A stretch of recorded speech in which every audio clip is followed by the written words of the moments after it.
लिए। क्या नंबर रोज चलाइएगा ना? नंबर रोज वापस लौट के मैं राज मोहब्बा किला बस आ जाऊंगा।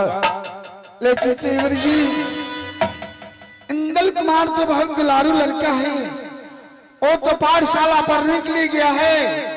हो ना हो सके अपने राज में बिल्कुल मत बचाइएगा। अगर जाना होगा तो केवल अकेले आप चला जाइएगा उस मेला के अंदर।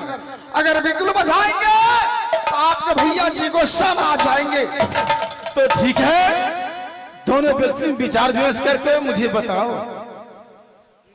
महाराज, बोलो महारानी, क्या कहा रुदल सिंह? जाने के लिए उस मेला चाहते हैं तो उसे ऑर्डर दीजिए। क्या? तो केवल 8 रोज की छुट्टी मांग रहे हैं। 9वां रोज में भाभी हाजिर हो जाऊंगा अपने महल के अंदर।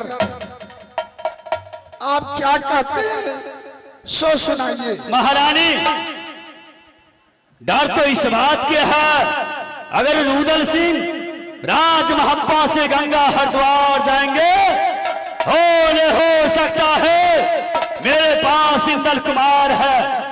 रुदल के जाने से अगर बिंगुल की आवाज कान तक इंदल को चला गया तो इंदल नहीं मानेंगे। आवाज सो रुदल के साथ। महाराज, मैं देवर जी की बोली हूँ, बिंदुल में आवाज मत लगना चाहिए। बिगुल में आवाज अगर लग जाएगा तो मेरे बेटा इंदल कुमार अगर कान में आवाज उससे चला जाएगा तो पाठशाला से भाग आएगा वो। महारानी, इंदल कुमार ऐसा हंठी है रुदल की तरह, मैं एक भी वचन मेरा नहीं मानेगा। अगर बिंगुल का आवाज सुनेगा तो पढ़ाई लिखाई छोड़ करके वो भी चाचा की साथ जाएंगे। देवर जी, ठीक है, मैं तुम्हारे 8 रोज का मोहलत देता हूँ और 9वां रोज तुम्हें राज मोहब्बा में हाजिर होना होगा। ठीक है, मैं आपके वचन को मैं स्वीकार किया। भाभी सोना, बड़े भाई साहब को उनको तरफ से आदेश मिल गया। आप बताओ क्या कहने के लिए चाहती हो? देवर जी, लेकिन मेरे बातों को मत काटिएगा, 9वां रोज हाजिर हो जाइएगा। तो ठीक है, 8 रोज का छुट्टी हुआ और 9वां रोज लौट कर उस मेला से राज मोहब्बा किला मुझे हाजिर होना है। इस बात का मैं भी वचन देता हूँ।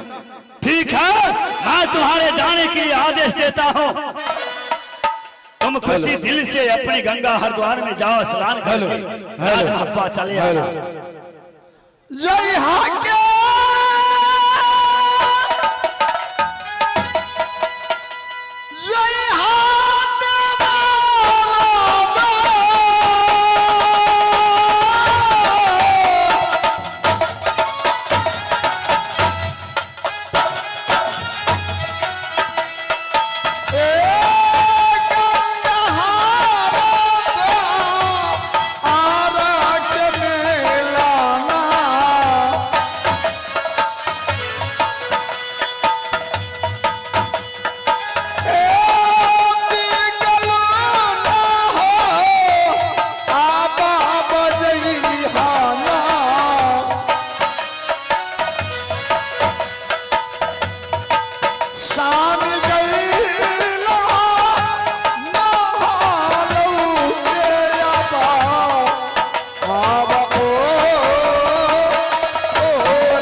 सदा सुखी रहिए देवर जी, मैं चलती हूँ।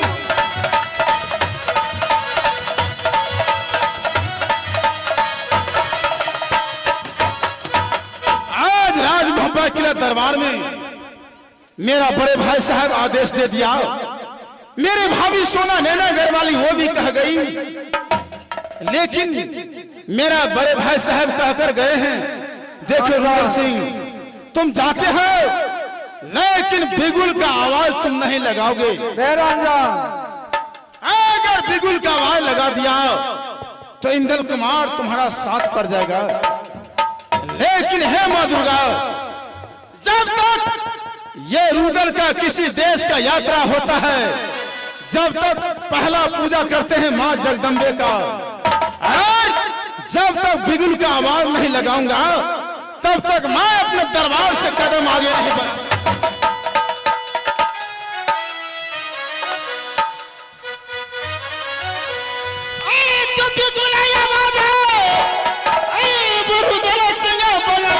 बीचा में यही लगा भैया,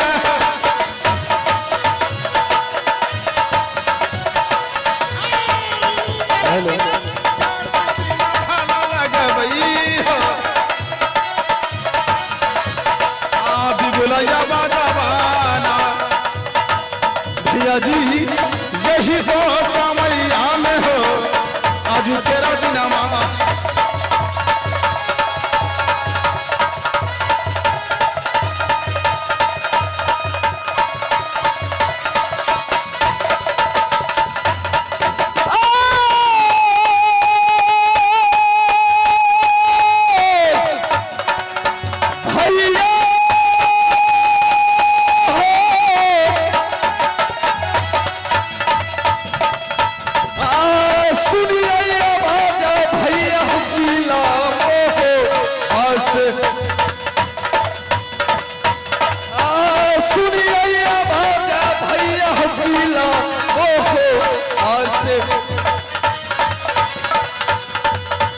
सुनिया बाजा हबी बुला के आई,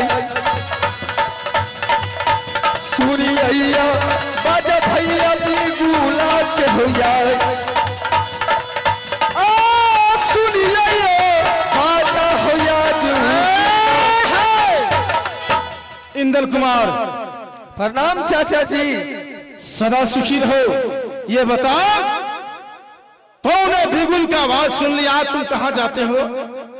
चाचा जी आज मैं बिगुल का आवाज सुना हूँ, बिगुल को आवाज को पीछा करते हुए मैं आपके पास आया हूँ चाचा जी। ये बताइए आप बिगुल का आवाज लगा करके कहाँ जा रहे हैं? देखो इंद्र कुमार, मैं जाता हूँ शिकार खेलने के लिए, तुम अभी नाबालग हो, जाओ यहाँ से लौट कर पढ़ो लिखो ताकि आगे चलकर तुम होशियार बनोगे। मेरा काम है जंगल का बीच जाकर शिकार खेलने का, मैं शिकार खेलने के लिए जाता हूँ, मेरे साथ तुम कहाँ जाओगे? चाचा जी अगर आप नहीं बताइएगा तो आपको बेटा इंद्र कुमार का शपथ है। अब क्या करूं? अब तो मुझे बताना ही पड़ेगा। इंद्र कुमार